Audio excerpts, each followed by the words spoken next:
Welcome to Face to Face. This is a show about change and about what's next. It's a show that wants to ask questions, peel back the layers of our average everyday experience, and go beyond scratching the surface. We interview amazing people with incredible ideas and stories who have done wild, weird, and wonderful things. Remember that imagination shared creates collaboration, and collaboration creates community, and community inspires social change. I'm David Peck, and this is Face to Face.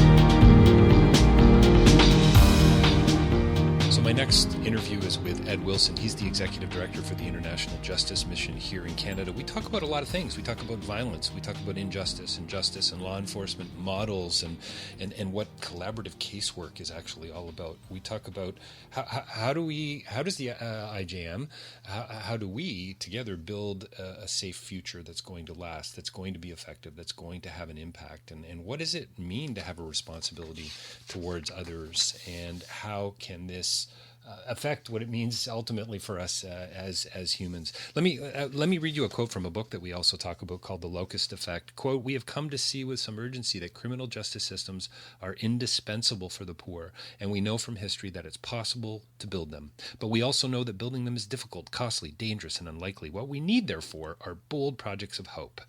I'll end it there, close quote, bold projects of hope. That's from a book called The Locust Effect. We talk about that as well, and the subtitle of the book is Why the End of Poverty Requires the End of Violence. I think you're going to really enjoy this interview. We cover a lot of ground, and we talk, too, about what's the downside to sharing this world with others. DavidPeckLive.com for more interviews there.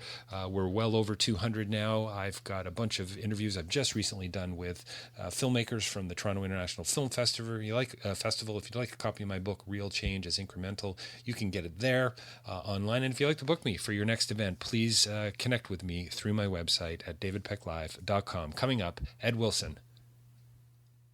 Well, welcome to Face to Face. We're joined by a very special guest again here today, Ed Wilson, who is IJM's Executive Director. That's the International Justice Mission here in Canada.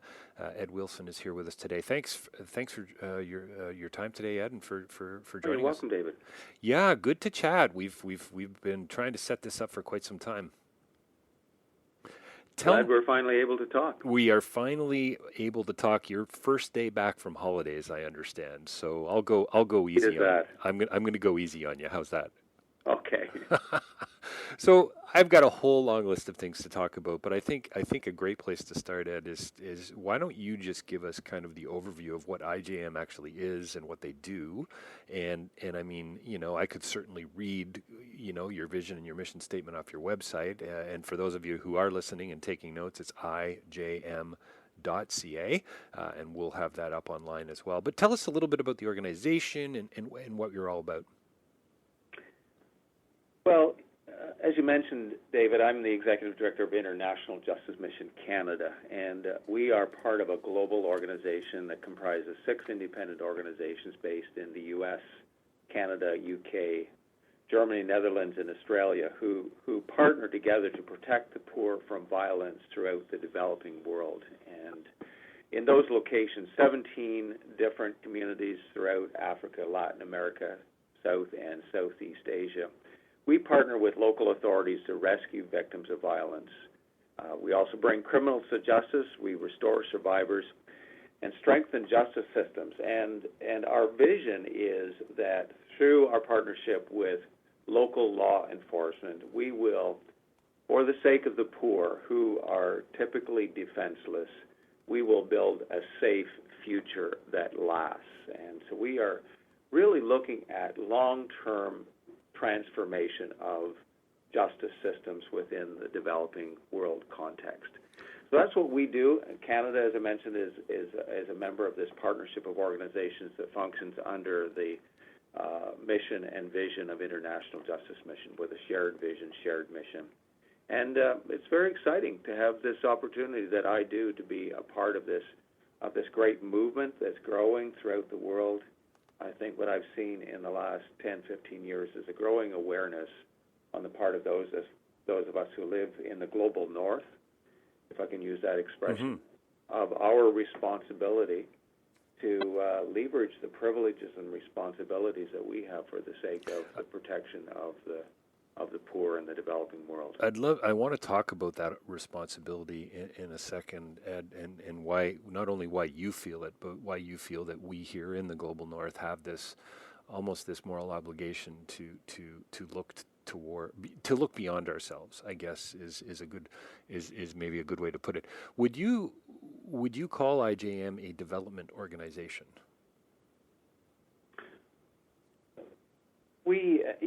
I think you could use that expression. We typically would refer to ourselves as a development organization.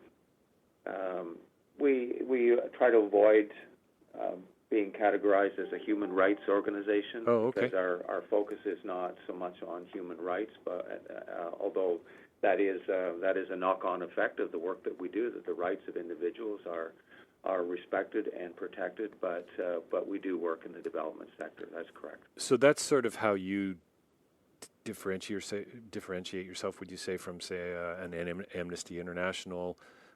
They're primarily active with respect to human rights and so on, and on behalf of individuals. You guys are more, would you almost say, more from a legal perspective, going after slavery and sex trafficking and so on. Is that kind of the distinction? We do our work from a law enforcement model. That is certainly correct. And we, if I can just talk for a minute about our methodology, we begin in a location by doing collaborative casework, and by collaborative I mean we work in partnership with local authorities as individual cases of violent oppression of the poor are brought to our attention. We work to bring the local law enforcement systems on side with us to advocate for proper respectful treatment of the individuals who have been abused and suffered violence. We work through the courts in the country.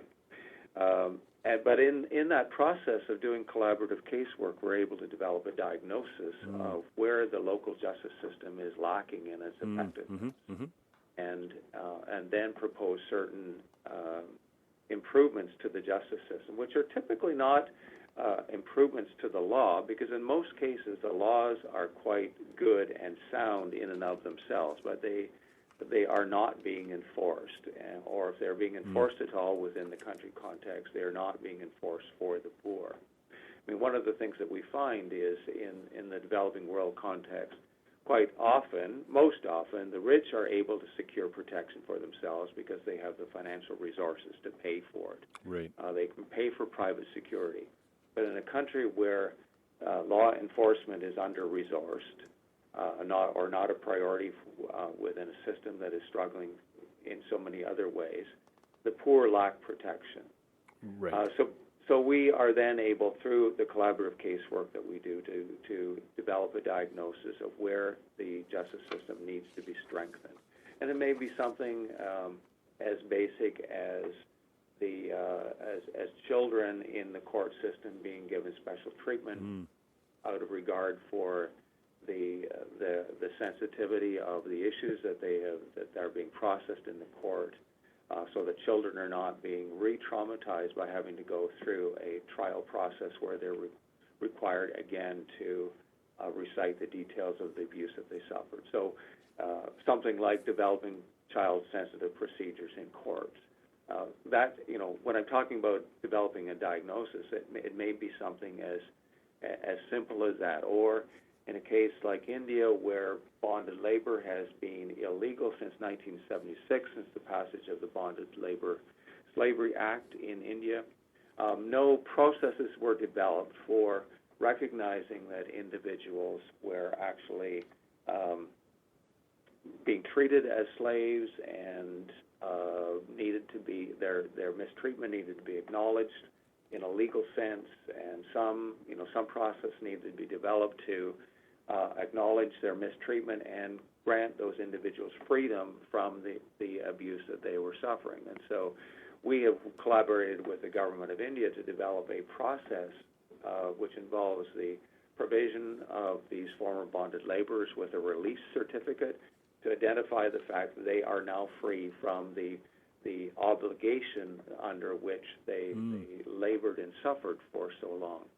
So we developed this diagnosis. We implement new procedures that will result in a strengthening of the justice system and perhaps even a quite radical transformation of the justice system. And then, given the passage of some time, we are able to step back from the work that we've done in partnership with local authorities and move into a position of monitoring the gains that have been achieved over a period of time. So why do you personally feel this responsibility? Why does IJM feel a responsibility, or any development worker for that matter, to the global south, to the majority world or the two-thirds world? I mean, as I sometimes will say, and others do too, I don't know about you, Ed, but from time to time, because of the work I do, people will say, well, how come you're not concerned about the problems here in Canada? I mean, don't we have these issues here too? And, why there and not here, and that's, in my mind, a very cynical sort of approach. But I'm always not only surprised by that, but my initial reaction is usually one of kind of anger. But I'm learning to sort of, footnote that more and more every day, if that makes any sense. Mm-hmm. Well, certainly to respond to the question you raised, which is often posed to us as well. Why are you focused on problems in the developing world? What about those who suffer injustice in our own country? Mm-hmm. It's true. There are needs in our own environment as well, but relatively speaking, I don't think anyone can argue with this statement I'm about to make, is that relatively speaking, more resources are available to those who are in need in our country and in the United States and Europe than would be the case in the global south. But I think we also need to remember that it is not so long ago. I would say if you look back into the 19th century, you would be able to find situations, even in North America, in some of our large cities, where violence was rampant, and the poor were subject to oppression, and with very few resources dedicated to their support. So I think we should, while we do say that the needs are greater in the developing world, we shouldn't take that posture out of some sense of smugness that we are beyond the kinds of violence and deprivation that the poor suffer from in the developing world.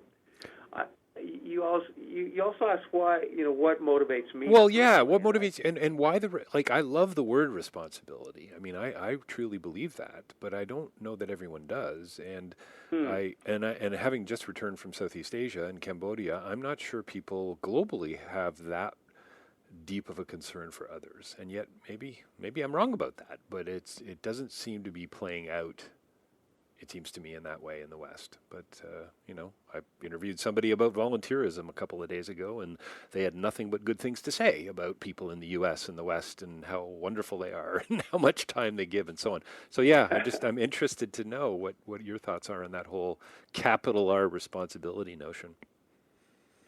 Well, for me, I think part of my personal story is that I grew up in an isolated community in northern Ontario where even 30, 40 years ago, it was quite rare for someone to leave that community and venture out into the bigger world. I did, and I benefited from having teachers and mentors throughout my adolescent years who encouraged me to dream big. Right. And I think coming out of that childhood and adolescent experience, I've gained a sense of responsibility to use the privilege that I've enjoyed for the benefit of others. And to be frank with you, my worldview has been shaped by my faith in the Judeo-Christian God, who I understand to be the God of justice and the God of poor, the God of the universe, a God who is active in all places and in all situations, even the most the darkest and most discouraging situations. And I think that, that sense of being privileged myself, coupled with the worldview that I've adopted, it imparts to me a sense of responsibility to use the gifts and abilities and capacities that I have for the benefit of others. And Ed, can I ask you this blunt of a question? Do you think so? Privilege, great, love it. Leads towards responsibility. Do you think faith primarily leads towards a responsibility to others? And I guess my question sort of is that a requirement? Is that a necessity? I don't think it's a requirement. I think it's part of our humanness, and of course, my perspective on what it means to be human is shaped by my worldview. Right. But I think anyone who's in touch with our humanness, with what it means to be a human being, with what it means to be a member of the human race, mm-hmm. with an understanding of who we share the world with, how much chance, or use whatever another word if you wish, destiny or providence plays into that, the decision of why I was born in Canada of all places in the world. Right. Why I was privileged to have people around me who encourage me to share my life with others, to share my gifts with others. I mean, these are things that, irrespective of your worldview, I think anyone who is in touch with their humanness to be motivated to benefit others. Certainly, my worldview, my faith, has been an important part of my journey, but I don't think that that's something that is intrinsic or exclusive to people of faith. I think it has more to do with, as much to do, maybe I would say, to do with just being aware of responsibility that comes from sharing the planet with billions of other people. Well, I kind of often say, like, what is the downside to sharing the planet? What is the downside to bending towards grace and to generosity? But I think I think a lot of people, well, hey, I'm just busy trying to make my own ends meet here, folks. I've got my own. It's kind of like if it's not in my backyard, I'm not really that interested, right? That's sometimes the sense that I get, and I'm always trying to fight against that. That way of living is foreign to me. I don't understand it, and I think one of the things that I have the opportunity to do is to encourage people to pay attention to their neighbors. It's good. It's good. And certainly that's part of the Christian way of life, the body of teaching that comes with Christianity, Jesus' teaching on loving your neighbor as yourself, but I think it's part of the awareness of what it means to be human, what it means to share this space, this world, for the time that we do with others. And my life and the lives of people that I spend time with have been enriched by paying attention to the needs of those around them, and not being afraid to intervene. Today, my wife came home from a run. I made it home a little bit before she did, and she came in the house and said, "You won't believe what just happened." And on the street just behind where our house is, on her way home, she had noticed there were a couple people on bicycles who were weaving their way down the street and interfering with traffic, and a driver took offense at these bicyclists' behavior and stepped out of his car and began verbally and then physically threatening them. Oh boy. Okay. And the bicyclists responded to the threat, and it looked really as if there was going to be a physical altercation in the middle of the street. And my wife intervened, and she said, "You guys, stop it! Stop what you're doing. You're all acting like idiots. Now get out of here." And she could just have easily said, "That's none of my business. Right. Why should I put myself at risk for the sake of others? But I think that's the kind of behavior that results from paying attention to where we live and accepting some responsibility for the general well-being of the communities that we are a part of. Well, I think in some ways, where I'm starting to land is faith or no faith, is that I think a starting point has to be that we don't exist without others, in a sense. Yeah. And so we don't know who we are without our wives and our husbands and our kids and our partners and our families and our friends. And I think we can easily extend that to those in our neighborhoods and beyond. So why wouldn't we, is the better question. Yeah. I think, in some respects, or at least that's where I'm landing. Tell me a little bit about Gary Hagen and how he maybe has inspired you and how he's built this organization. But I think more importantly, I want to talk about his book, The Locust Effect, which has recently been published and getting quite a bit of attention. Subtitled "Why the End of Poverty Requires the End of Violence." Bill Clinton says, quote, "A compelling reminder that if we are to create a 21st century of shared prosperity," there you go, shared prosperity, "we cannot turn a blind eye to the violence that threatens our common humanity," close quote. It's a wonderful quote. No matter what side of the fence you sit on, I think you would have to agree with that. So yeah, a couple questions there, Ed, but tossing out the locust, and then maybe tell us what the heck the Locust Effect actually is. Yeah, well, about Gary first. Gary is the CEO and founder of International Justice Mission, this global partnership that I talked about earlier, and he's a Harvard and University of Chicago trained lawyer, extremely brilliant man. I highly respect Gary for his intellect and his vision and his leadership skills. I think the most formative experience of Gary's that really compelled him to do the work that he's done to build the organization that IJM is today was an experience that he had in Rwanda in 1994. When he was seconded by the U.S. Department of Justice to lead a forensic investigation on behalf of the UN into the genocide in Rwanda. And right. There he was in a little church in Rwanda that I also have visited, sifting through the human remains, and had what I call a crisis of faith, calling out to God, asking God, where were you when all of this took place? I'm pretty just Ed. I've done some work on in Rwanda and actually visited the same church, so I know whereof you speak, and that whole church in Nadarama. Yes.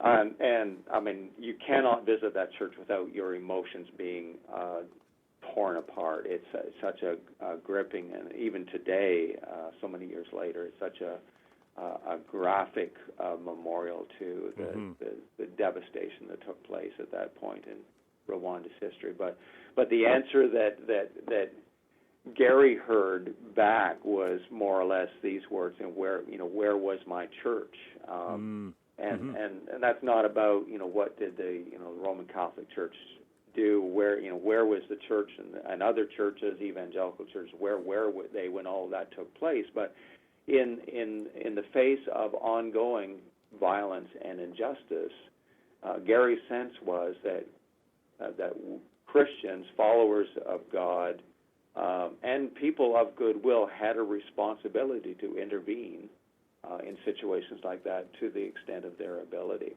And it goes back again to this matter of personal responsibility, answering the question that Jesus answered with the parable of the Good Samaritan, who is my neighbor? And so that led to the creation of the organization International Justice Mission.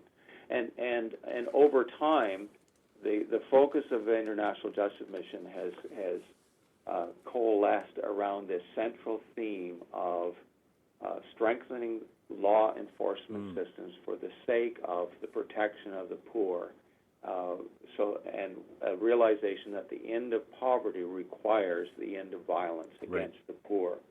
And we're aware of ongoing situations of mass conflict, like the horrendous situation in Syria today and in other places in the world. But even beyond that, there is The Locust Effect, the book The Locust Effect, sets forth the argument that there is a massive hidden plague of everyday violence that is destroying the lives of poor people throughout the developing world. And it's hidden because it is as much a part of poverty as hunger, illness, or lack of access to education, but it's much harder to see.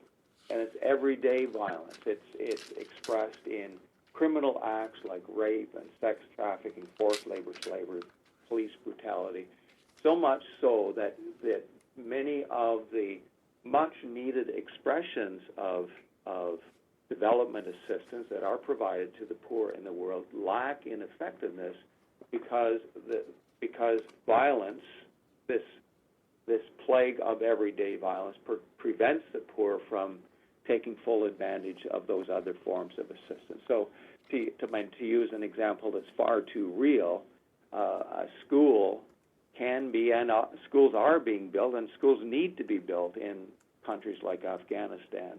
But if young girls fear that they will be raped en route to school in the morning, they won't leave home. Right. And so this very real threat of everyday violence prevents children and adults from taking advantage of other forms of assistance that are provided to them. So this everyday violence blocks the road out of poverty. It undermines the help the world is trying to give. So would Gary, how would Gary define violence? How would you define violence? I mean, I think I and my listeners probably know what, and many of us have probably, have succumbed to some of that along the way. Are we talking about emotional? Is it spiritual? I mean, are we talking about abuse? What, or is it just the threat of it is violent? Is a violent act in and of itself? Because he talks about what he calls de facto lawlessness in the book.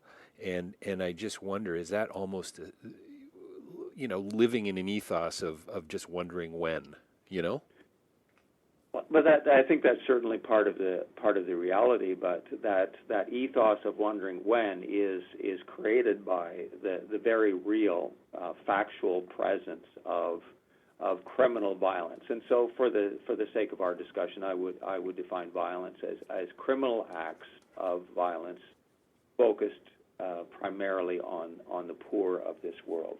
And so I've named off some criminal acts of violence already: rape, sex trafficking, forced labor, slavery, police abuse of power, theft of land and property from the poor. And all of these are expressions of criminal violence that IJM is engaged in addressing in partnership with local authorities. When you read the book, it's not until near the end of the book that you start to see. In fact, I think he has a chapter at the end of the book, demonstration projects of hope. He actually talks about specific examples of things that are happening, that are showing good signs. One of the other things I really love, and I'll see if I can find the quote somewhere, but he basically says pretty much every society has suffered from this at one time or another, and so that in itself is a reason to hope. And even to your point earlier, the laws are good; it's just they're not being enforced. So it seems when you read the book, when you start to reflect on this is just such a massive, overwhelming problem. How can we even deal with hunger if this isn't being attended to, or should we even bother with that while this remains unattended?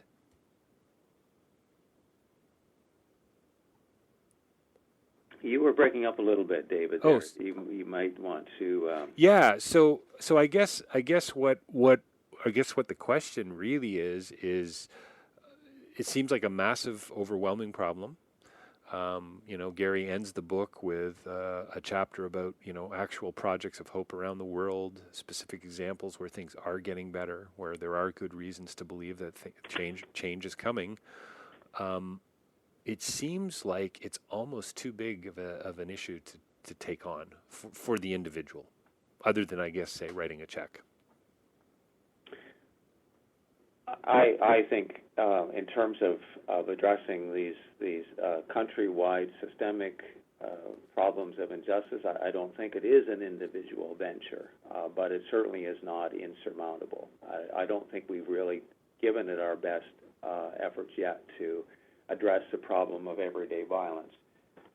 Gary talks about the analysis that he's done in the book, The Locust Effect. He talks about it, and it appears that less than 1% of international development aid coming from major global aid institutions like USAID and the World Bank is targeted to help improve justice systems, protect the poor from everyday violence.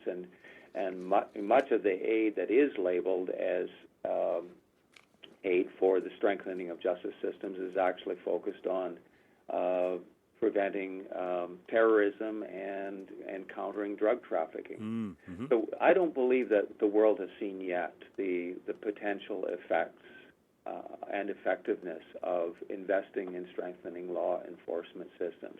But we do have some great early success stories that we can report. One comes from Cambodia, and I know you care very deeply about the country of Cambodia. We do indeed. But in the early 2000s, research reported by the Cambodian government estimated the prevalence of minors being exploited in the commercial sex industry was as high as 30% in the city of Phnom Penh.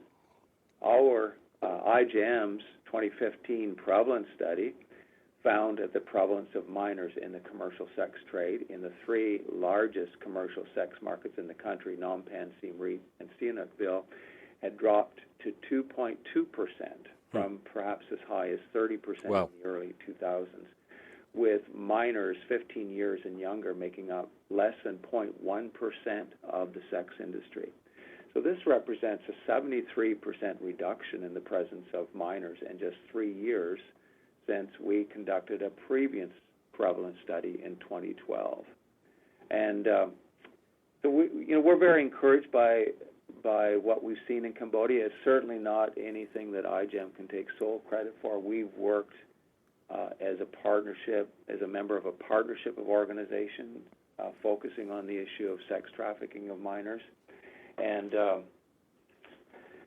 someone like Helen Sworn, who's founder and international director of the Chabdai Coalition in Cambodia, says that for many years this felt like a long, dark tunnel. Right. But now she sees police and the government standing up and saying that sex trafficking is not acceptable. And she goes on to say that this brings her hope that not just on this particular issue, but on other issues as well, there's hope for Cambodia. Yeah. And it doesn't mean that Cambodia and other countries who have battled similar issues don't still have a long way to go. But the transformation that we've seen in Cambodia in the last 15 years, I think, is a demonstration to those observing IJM's work that justice for the poor is possible. Remarkable statistics. So, sadly, we're going to have to wrap up the conversation here shortly, Ed. But I want to ask a question about corruption. So, so to me, corruption is sort of an act of violence in a sense, because if you're constantly feeling as if, what's the point? In fact, I think Gary quotes a poverty expert that basically said it's become the expected norm, right, in some countries around the world. We have corruption here. I mean, we do. You can't get away from it. You see it almost every day in one way, shape, or form. But it doesn't seem to have the same life and death sort of implications. So I guess my question is, if personal security, as Gary says, is sort of this is what we need in the global south in order to move forward, in order to attend to things like poverty and extreme poverty and hunger and malnutrition and so on. How do you do that when you're not governments around the world aren't even paying their police force enough to live? And so it almost seems to me like corruption is just the only way, in a sense. So if I can make a little bit of extra money, well, I'm going to charge you to do that because I got to feed my family. Does that make sense? It certainly does, and corruption is endemic, but it's not inevitable, and it's almost an active statement of faith on the part of IJM to believe that in every context, no matter how desperate it seems, we will find eventually men and women of goodwill who are prepared to do the right thing in spite of the opportunity to gain personally through participating in bribery and graft and corruption. And it's taken years in some cases, but we've seen entire police departments in certain communities turned around based on our commitment to be persistent and relentless and fearless in our pursuit of those individuals in positions of influence and power who are prepared to do the right thing when they are presented with the challenge. And so we, and Gary mentions this in the book as well, that there's something that's like a rule of thumb for us, is a 15-70-15 rule, which says that in any given context, there are 15% of the people who get out of the bed in the morning and they are inclined to do the wrong thing. There's another 15% who are by nature inclined to do the right thing, and the other 70% are waiting to see which way the wind is blowing. Right. And we have been, through our relentless pursuit of those 15% who are inclined to do the right thing, we've been able to turn police departments around so that previously they blocked every effort that we made to pursue justice on behalf of the poor, and now they have become our champions. And they are leading the charge. They are initiating investigations themselves. And in the course of 5-6 years, we've seen a total transformation in the attitude of a police department. But it began with our relentlessness, and it began with a dogged pursuit at various levels of individuals who are prepared to do the right thing on behalf of the poor. And so it takes me back to IJM's vision statement, which states that we are committed to rescue thousands, protect millions, and prove that justice for the poor is possible. And I'm particularly inspired by the last aspect of that statement, because I think it speaks to the despair that Christians and others often feel in the face of situations in the world. We think, how can we possibly turn around the situation in South Sudan? Or how can Afghanistan ever be rehabilitated? And is there any hope for Syria? And I don't have the specific answer for any of those situations, but I think we do need to approach those situations and others like them with that attitude of believing that justice for the poor is possible. Well, I think absolutely. Restoration for our world is possible. Absolutely. No, I totally appreciate your sense of not only responsibility and passion and commitment to the other and to the neighbor and so on, but this idea that the splash and ripple effect is possible, that it's happening either way, and the question is, which way are you going to, which 15% are you, almost in a sense. Can I just, we're going to have to wrap it up here, but I want to read a quote near the end of the book. Quote, Gary says, "We have also stumbled upon a surprising hope. First, from history, we have encountered the unexpected story that just about every criminal justice system that can now be relied upon to work reasonably well was once utterly corrupt, abusive, and dysfunctional." Close quote.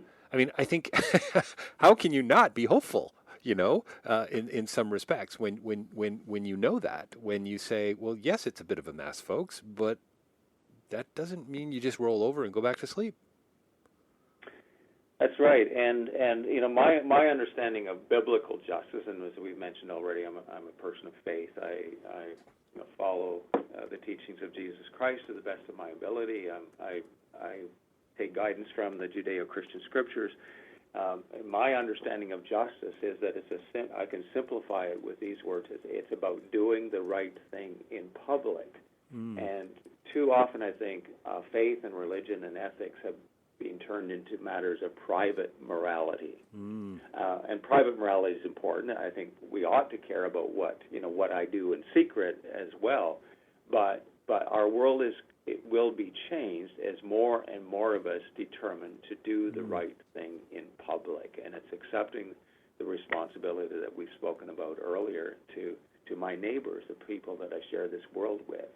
And I think it's that attitude that will result in the transformation of our communities, that result in the transformation of our justice systems, and will make it impossible for me to be silent when I see corruption and injustice in my local community as well as in the global world that I am a part of as well. Ed Wilson is the Executive Director of the International Justice Mission here in Canada. Their website is IJM.ca. Check them out online. Ed, thanks a lot for your time. I mean, talk about scratching the surface. I've thoroughly enjoyed our chat today. I hope we can do a part 2 down the road. And again, I really appreciate your time and your insights and your passion. Well, thanks so much for setting up this conversation today. Appreciate it a lot.